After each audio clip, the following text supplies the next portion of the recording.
울산시는 지속적인 인구 감소 위기 극복 방안의 하나로 울산 주소 갖기 운동을 추진하고 있습니다.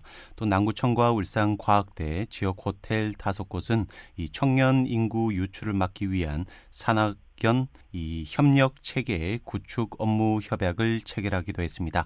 그만큼 이 울산의 인구 감소 문제가 아주 심각하게 나타나고 있고 이 가운데서도 청년층 감소에 대한 위기의식이 커지고 있는 것으로 보입니다. 자, 당장 이런 해법을 찾기는 어려워도 이 청년층을 챙기기 위한 정책 마련과 또 예산 투입에 대한 노력들이 있어야 할 것 같은데 이 광주시 같은 경우는 이런 노력의 일환으로 이 청년들에게 교통수당을 지급하고 있다고 합니다. 자, 오늘은 이 소식에 대해서 자세히 알아보겠습니다. 나은내일연구원 이승진 이사 전화 연결돼 있습니다. 안녕하세요. 네, 안녕하세요. 네.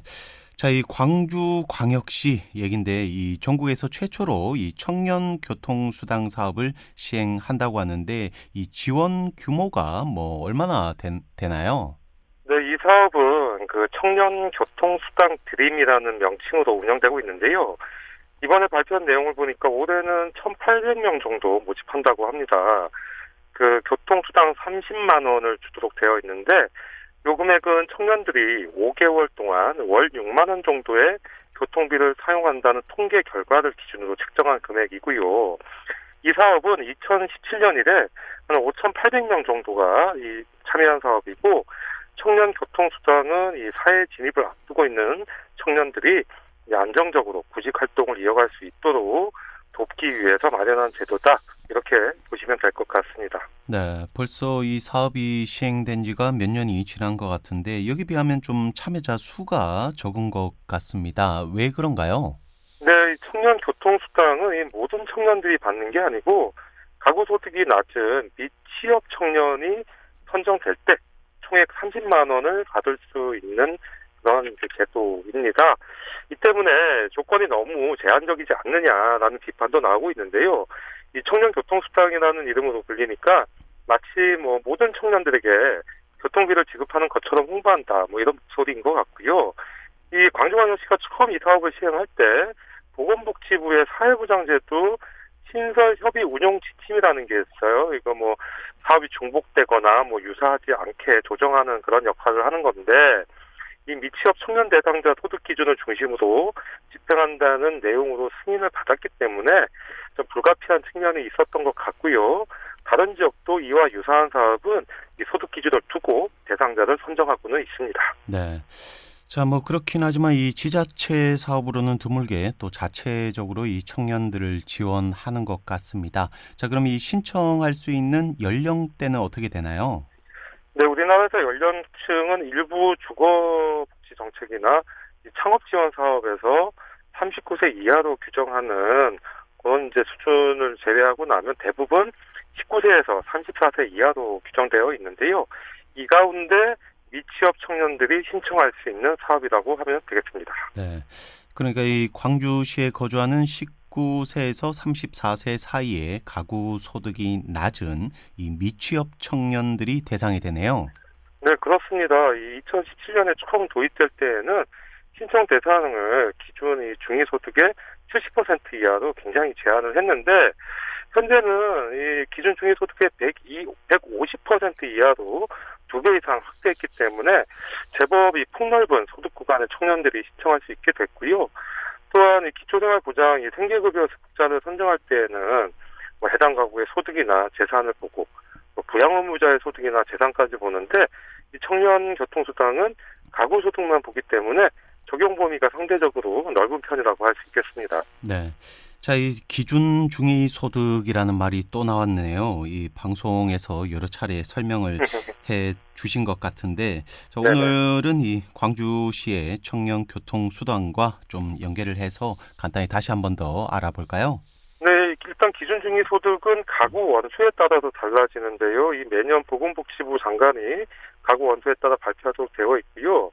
여기서 이 광주시의 청년 교통수당의 신청 기준이 되는 150%는 1인 가구는 274만 2천 원, 2인 가구는 463만 2천 원, 3인 가구는 597만 6천 원, 4인 가구는 731만 4천 원 이하라면 신청할 수가 있고요.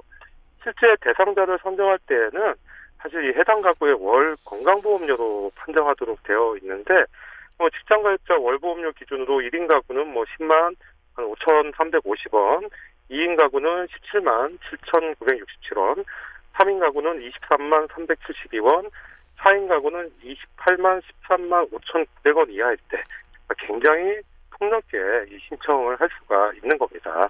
네, 그럼 이 청년교통수당 신청 대상자의 경우 이 실제 가구 소득보다는 건강보험료 부과 소득에 근거해서 산정을 한다고 했는데 이 어떤 차이가 있나요? 네, 가구 소득이라는 건 모든 가구원, 간단하게 얘기하면 모든 가족들이 벌어들이는 근로소득의 사업소득이나 재산소득, 이전소득을 모두 합친 금액인데, 하지만 이 건강보험료는 주 소득자가 근로소득이면 직장가입자이고, 사업소득이면 지역가입자로 산출될 가능성이 높아지거든요. 네.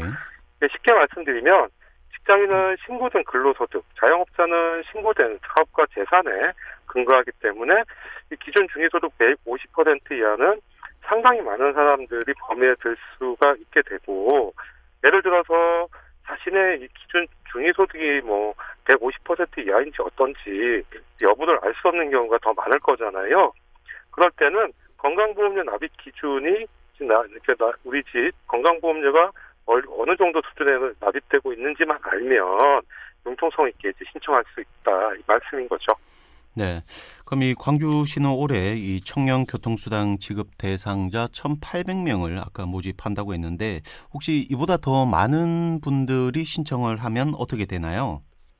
그런 경우에는 결국 가구 소득이 낮은 순으로 지원하게 되는데 청년들이 신청하면 거주지 요건이나 가구 소득을 이게 지원 자격이 적격한지 여부를 확인해서 대상자를 선정하게 되고 만약 신청자가 이 지원 규모가 이제 1,800명을 넘기게 되면 가구 소득이 낮은 순, 그러니까 이 건강보험료 부과액 기준으로 우선 지원하게 되는 거고요.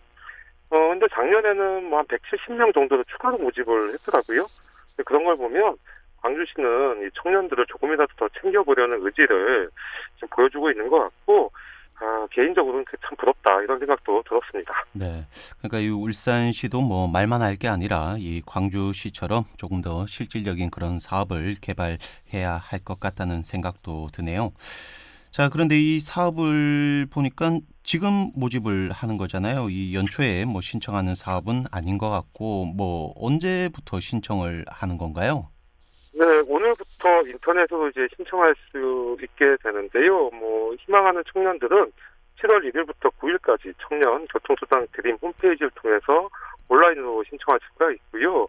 다만 과거에 이 사업에 지원을 받은 사람이나 정부로부터 유사한 취지로 지원을 받은 사람은 제외된다는 조건이 있긴 합니다. 네. 그럼 이게 매년 받을 수 있는 게 아니라 이 청년으로 규정된 아까 그 연령 기간에 딱 한 번만 받게 되는 건가요? 네, 그렇습니다. 그리고 뿐만 아니라 이 정부나 지자체 사업 가운데 교통수당을 지급하는 유사한 사업들이 있어요. 그런 사업들에 참여를 하거나 생계급여 수급자는 또 제외가 되고요. 또 미취업 청년을 위한 사업이기 때문에 이미 취업을 한 사람이나 또 자영업자거나 또 주 30시간 이상 이제 취업을 해서 일을 하고 있거나 학교에 재학 중이거나 휴학 중이거나 군복무자나 대체 근무자 등도 이제 제외되는데 이게 선별복지라는 게 사실 늘 이런 기준들이 또 있기 마련이죠. 네. 자, 그럼 이번에 선발이 되는 청년들에게는 교통수당이 어떻게 지급되나요? 네, 최종 선정된 청년들은 이 30만 원이 충전된 대중교통 전용 카드를 지원받게 되는데요. 이 카드만 있으면 전국의 모든 시내버스와 고속버스, 또 지하철, KTX 탑승에도 사용할 수 있고, 광주 시내에서는 택시를 탈 때도 이용이 가능합니다. 절차와 기준이 다소 까다롭게도 느껴지는데 이런 청년 정책들은 각 지자체에서도 도입해 볼 만한 것 같습니다. 자, 그럼 이 광주시 이외에 혹시 다른 지자체는 좀 특색 있는 그런 청년 정책이 있나요? 여러 정책들이 있긴 한데 제가 좀 주목한 거는 이제 대전광역시에 있는 정책인데요. 미취업 청년들에게 월 50만 원씩 최대 6개월간 취업이나 창업, 할 때 구직 활동에 필요한 경비를 지원해주는 이 청년 취업 희망 카드라는 게 있고 한 2,500명 정도에게 지급하고 있더라고요. 이 사업 역시 2017년도 하반기부터 시행을 해서 미취업 청년 13,826명에게 구직 활동비를 지원한 것 같고요. 또 지원 대상은 이 대전시에 6개월 이상 거주하는 만 18세에서 34세 이하 청년 가운데 가구 중위소득 150% 미만, 요거 이제 같은 것 같아요. 그래서 이제 미취업 청년들이고, 원칙적으로는 이제 재학생은 제외가 되지만, 대학과 대학원의 이제 졸업학년에 있는 재학생이거나, 뭐 휴학생도 포함을 해서요. 또 청년 취업 희망 카드는, 그런 분들이 이제 포함이 되는데, 청년 취업 희망 카드는 이 학원 수강료라든가, 뭐, 책을 구입한다라든가, 또 시험 응시료나 면접 활동비, 식비 등 구직 활동에 유용하게 사용할 수 있게 되는 겁니다. 네, 개인적으로는 청년 취업 희망 카드가 조금 더 유용하게 잘 쓰일 것 같다는 생각이 드네요. 네네. 자, 그러면 이 말이 나온 김에 이 우리나라 정부 정책 가운데 있는 청년 사업 뭐 어떤 게 있는지도 좀 알아보죠. 네, 우선 대표적인 사업으로 우리 방송에도 다룬 적이 있는 이 청년 내일 체험 공제라는 게 있어요.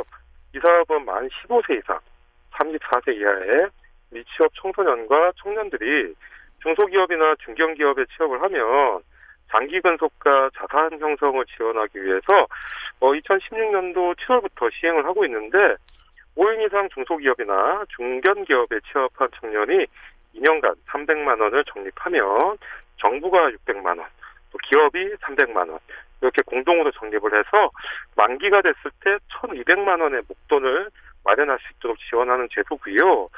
이 사업은 정규직으로 취업을 했을 때 그날로부터 6개월 이내에 청약을 하면 지원받을 수 있다는 것도 좀 유의해야 될 것 같습니다. 네, 이건 목돈 마련 지원 사업이 되겠고, 자, 그리고 내일 배움 카드도 있잖아요. 이건 어떤 네네. 건지 간단히 또 소개를 해주시죠. 내일 배움 카드 같은 경우에는 사실 전 국민한테 다 해당되는 거긴 한데요. 네. 네, 말씀처럼 이게 누구나 이제 신청할 수 있는 이 국민 내일 배움 카드도 청년들이 활용하면 굉장히 좋은 제도이긴 해요. 이것도 이제 15세 이상 모든 사람들은 지난번에 우리 방송에서 다뤘던 그 보조금 24라는 곳이 있었잖아요. 네. 네, 거기에 회원가입을 하시고 신청을 하면 되는데 신청하면 5년간 300만 원을 우선 지원하고요. 또 이후 소득 수준이나 고용 형태를 고려해서 5년 이내에 최대 200만 원을 추가로 지원하게 되는데 학원이나 교육기관에 따라서 15%에서 45% 정도의 자부담을 해야 되는 경우도 있습니다. 네. 자, 오늘은 이렇게 광주시의 청년 교통 수당 사업을 비롯한 여러 이 청년 지원 제도들을 살펴봤습니다. 자, 오늘은 여기까지 하겠습니다. 지금까지 나은내일 연구원 이승진 이사였습니다. 말씀 고맙습니다. 네, 감사합니다.